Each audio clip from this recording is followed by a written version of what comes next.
मोहरीचा आवाज आला तळाली मोहरी की मी जिरं टाकणार. थोडं जिरं टाका, जिऱ्याला वास खूप येतो छान.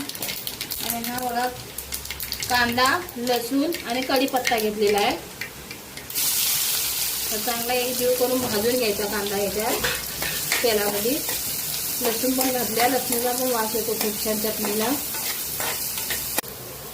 कांदा तेलात भाजलेला आहे चांगला, भाजून एकदम किती बारीक नरम झालाय बघा कांदा सुंदरच. आता मी टाकणार आहे थोडी हळद, थोडीशी हळद टाकायची. जास्त हळद झाली तर कडू लागतं. आता मी याच्यामध्ये टाकून घेणार टोमॅटो. चांगला हळदीत परतून घ्यायचा कांदा. आणि मग टोमॅटो चांगला धुवून चिरलेला आहे, चांगला धुवून घाला म्हणजे त्यातले बी सगळं निघून जातं आणि जास्त आंबट पण लागणार नाही तुम्हाला. हे 2 टोमॅटो घेतलेले आहेत. 2 टोमॅटोची मी तुम्हाला चटणी तयार करून दाखवत आहे.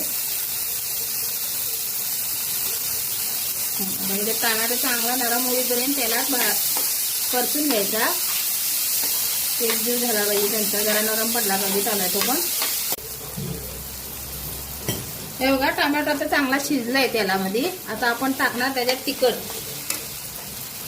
तिखट आपल्या चवीनुसार टाकायचं.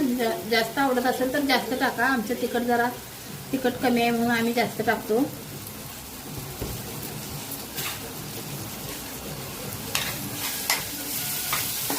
थोडंसं टाकायचं मीठ, चवीनुसार मीठ टाका.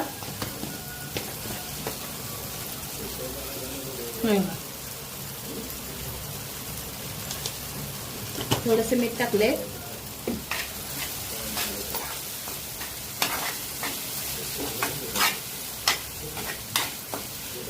आणि थोडेसे शेंगदाणे भाजून घेतलेले आहेत आणि हे जाडसर बारीक केले मिक्सरला मी. हे थोडं शेंगदाण्याचं कूट टाकायचं ह्याच्यामध्ये.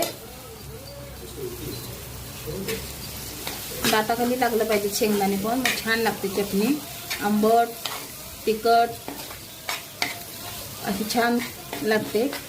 चपातीसोबत खा, भाकरीसोबत खाल्ली तरी चालते. थोडंसं टाकते अजून शेंगदाणे. शेंगदाणे जास्त घातलं तरी चालतं कारण शेंगदाण्यामुळे चटणी चांगली लागते.